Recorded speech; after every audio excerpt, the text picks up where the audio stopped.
and at the beat. But upstairs they can feel it in that beat when we get live from the basement.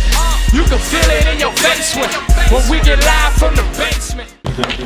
This is a special episode. We got J Haynes in here. What up, what up, what up, what up, what up? See, he lit already. We got Nick X, what's up? Indeed. Indeed, you know what I'm saying? 2 times in a row. I know. 2 times in a row. Got a special guest. Yeah. What's going on, sir? What's going on? What's happening? How are you? I'm great. Great. How you doing? I can't complain. So, what brings you to the basement? What are you doing with your life? Recording, That's it? making music, making money, making everybody happy, making everybody around me happy, making everybody around me money. Now, when you say everybody, who's everybody? The people who I brought to the table with me came up with the game plan. Okay. No suckers allowed. No suckers allowed. No suckers allowed. Okay. So, where did you originally start from? As far as doing music? Yeah, doing music. Right here in Houston. Started in Houston. Yeah. Where are you originally from? Atlanta. Atlanta. And so, what made you move to Houston? Family issues.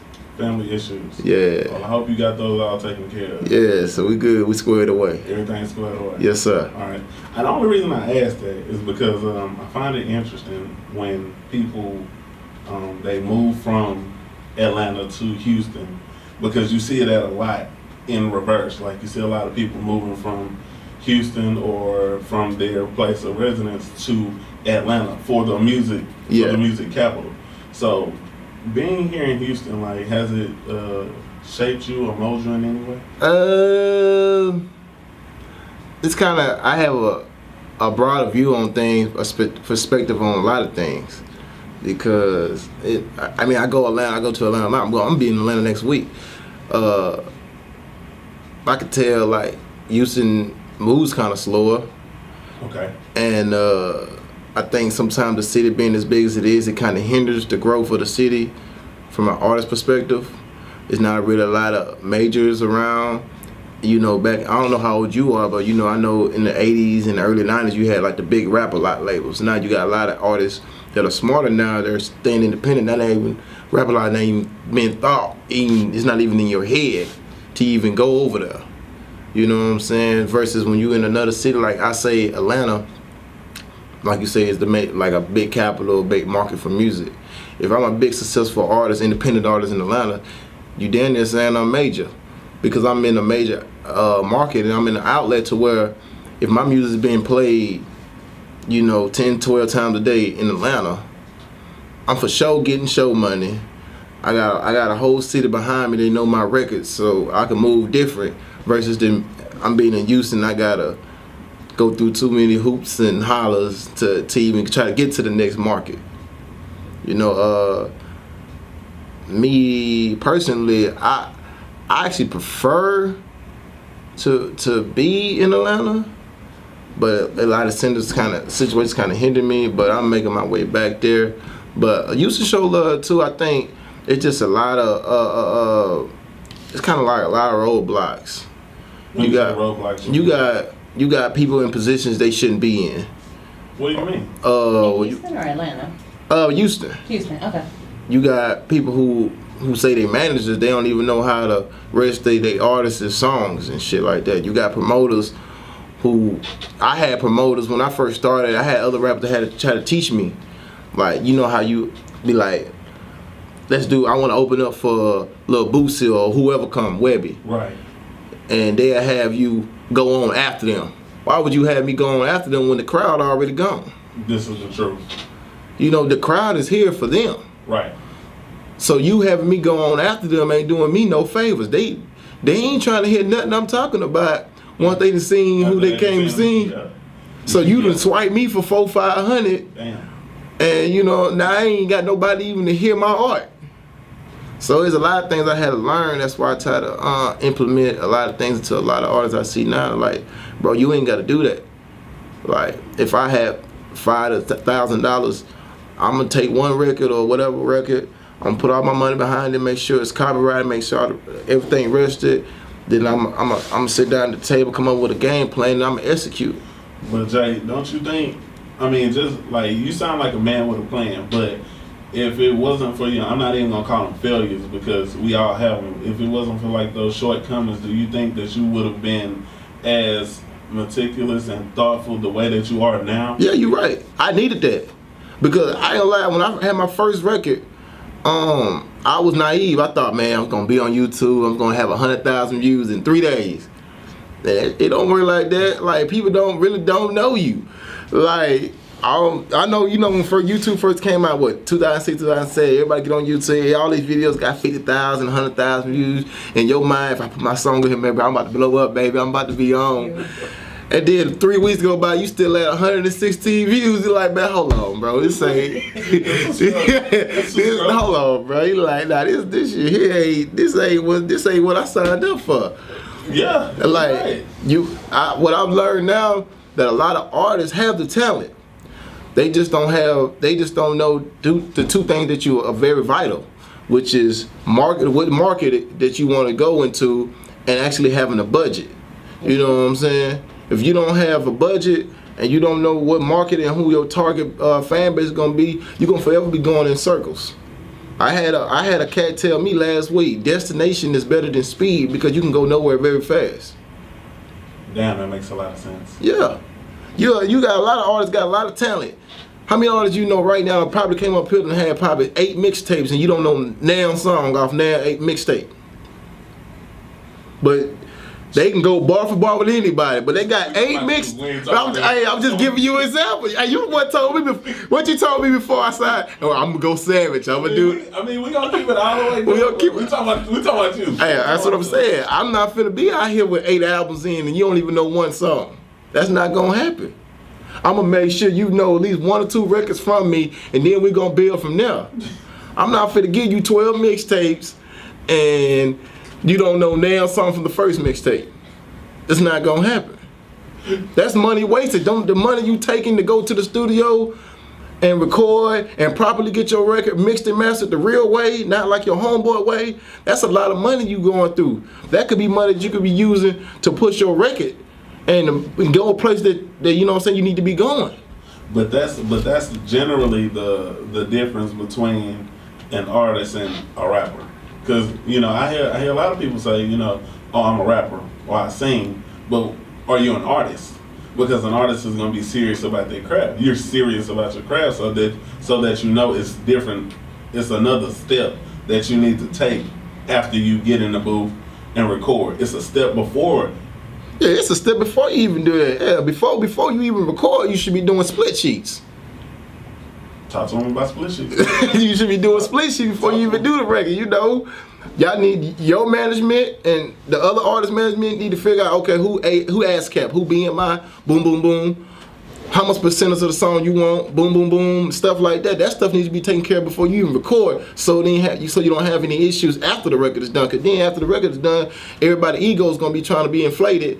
Oh well, man, I did this part of the hook in this verse. I think I deserve 60%. How you gonna get 60% and you just a featured artist? That don't even make sense. Yeah. But you have to. It's good that you talk about this and that because a lot of. But I had to go through it to learn it though. I had to go through it, and for me, when I first started doing music, before I even first started, and I had in my mind that I wanted to do it, I took myself to music business school. I was in music business school for a whole year, so I learned publishing and registration and stuff like that. And I buy the books. I'm asking people for help. You know what I'm saying? I had people around me telling me yay and nay. Hey man, make sure your stuff lined up. You got people out here buying Spinnerilla spends $70 and they won't spend $25 on copyrights. I was just and I go and I'm the type of dude to go and snatch it like Mike did the Beatles and make it, you now I own your royalties. You know what I'm saying?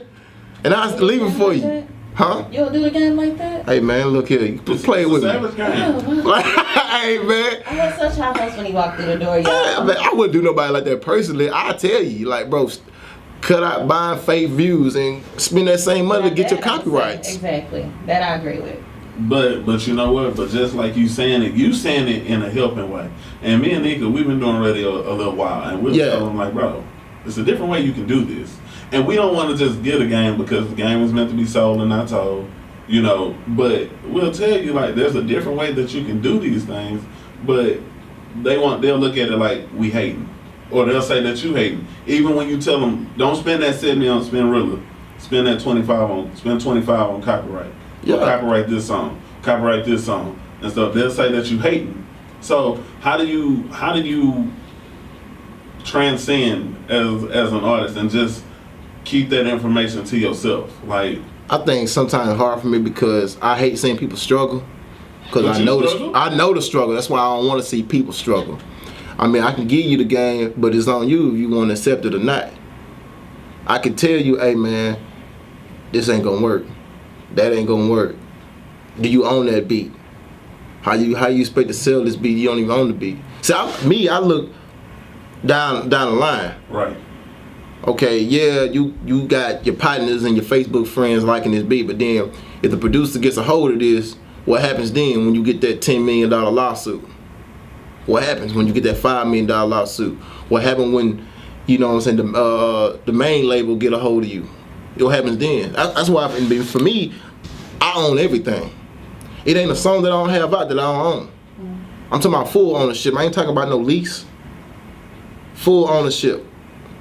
From the beat to the lyrics. I ain't playing no games. Do you produce your own tracks or? Nah, I do not produce my own tracks.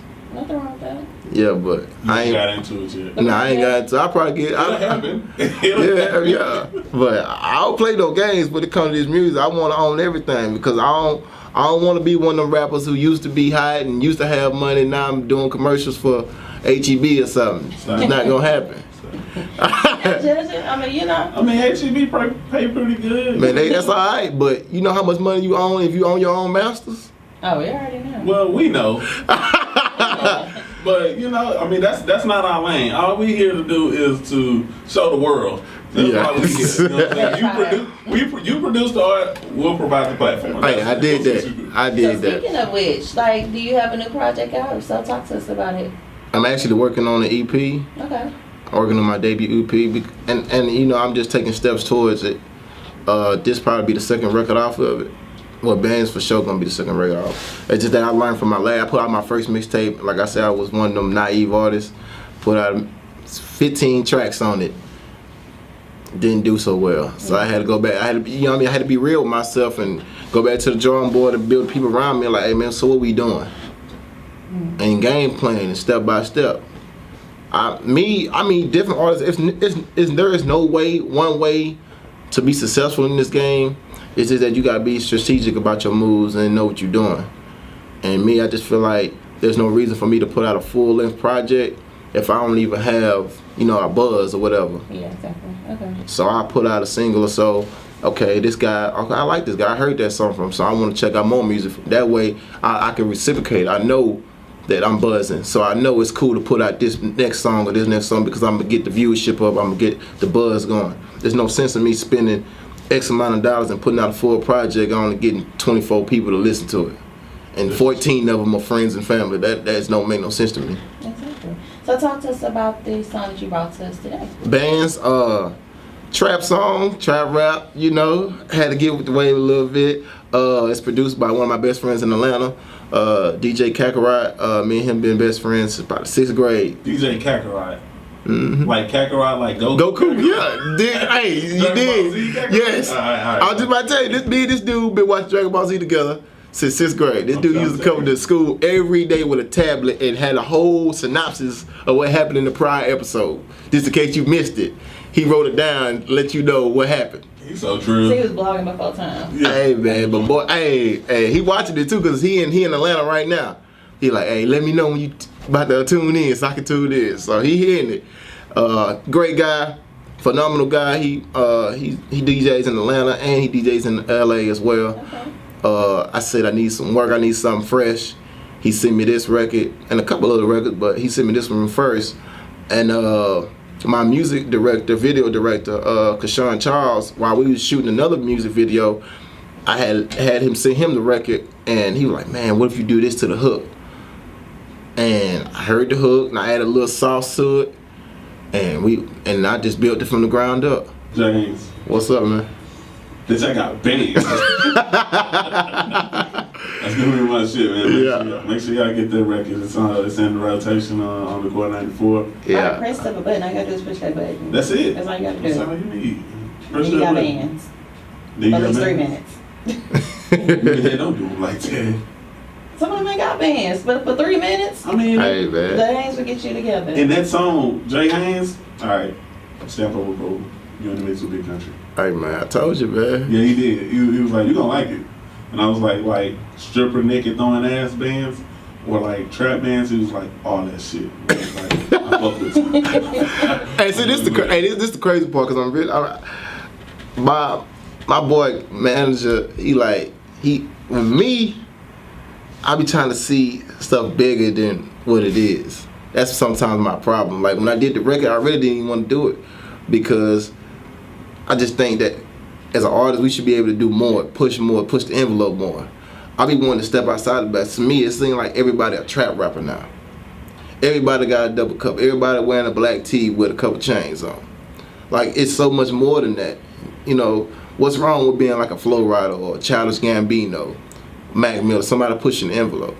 So at first, I didn't even want to do the record, but then he came back to me like, man, you got to understand, even though you had your vision, this is what hot right now, so you need to keep your originality, but also add kick flavor to what these young kids like right now, and then you can always backtrack and go back to what you like love to do. Cause then you'll hear other records from me, you wouldn't even know it's the same person. I probably would because I'm so used to like hearing people that they want to do different things. Just like you say, it's a part of being a visionary. You want to do different things. Yeah. Because it's what you feel like that this is your calling. You want to do it your way, the way that you see for you to do it. But sometimes you have to feed, you know. Yeah, that's what he was saying. Give it to him. Gotta give it to him. So I was like, okay, whatever. Bitch, I got bands. And it's hot too, cause I got a show tonight, but I had a show at Warehouse Live last week. I just seen feet in the air. When that beat dropped, Feed. feet. Like people jumping up and down, like kids. Like Feet. Oh. Like they was like, you know, when the But that's a good 10, 20, when that beat hit, that doom. I just see legs. I'm just on the stage, and all I see the pure of my eyes, just legs in the air, just But that's people. a good feeling, isn't it? Hey, it's a wonderful feeling. I didn't know what to do. I was amped. I was lit. Because if people start picking up their phones Hey. and start checking the ground as opposed to listening to what you're saying. The headline of the show got on the side of me. Hey, he was getting it. I started getting it. I'm like, hold on, man. Hold on. Turn up. Yeah. That's a good problem, man. That is a good problem, man. Yeah. So, like, are you like a more performer or you prefer the studio? I prefer to perform. I'm an entertainer. I don't like the studio. I like going to the studio, but I'm a person, a lot of times my records be wrote before I get there because I don't want to be there all night. I get there, hey man, load me up. I know where I start at. Hey, let's go ahead, knock it out. You've been doing this for a long time. Yeah, I ain't got, no BS. I had an example when I went to a studio, knocked out my song. I had 3 songs. I had already wrote them before I got there. Knocked them out in an hour. Hey man, you handling the mixing and mastering? All right, cool.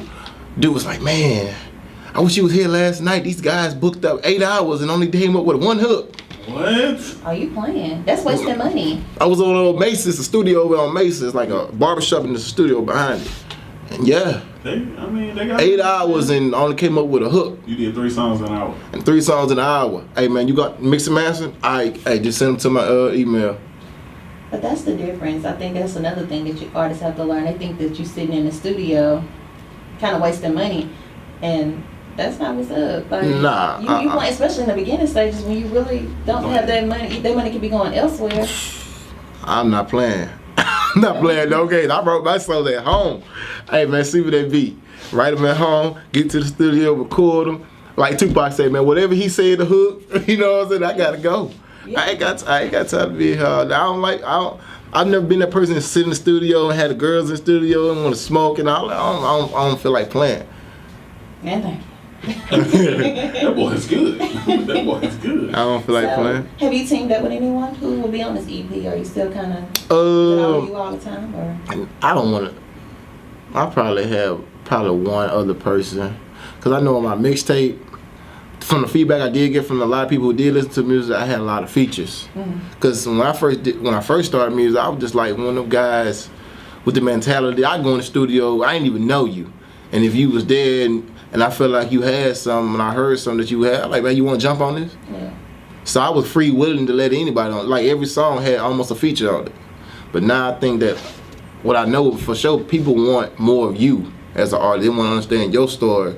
They want to be able to gravitate to you and understand you, touch you and understand your story. So for me, I'm just going, for the most part, it's going to be all me. Nice. Anticipated drop date?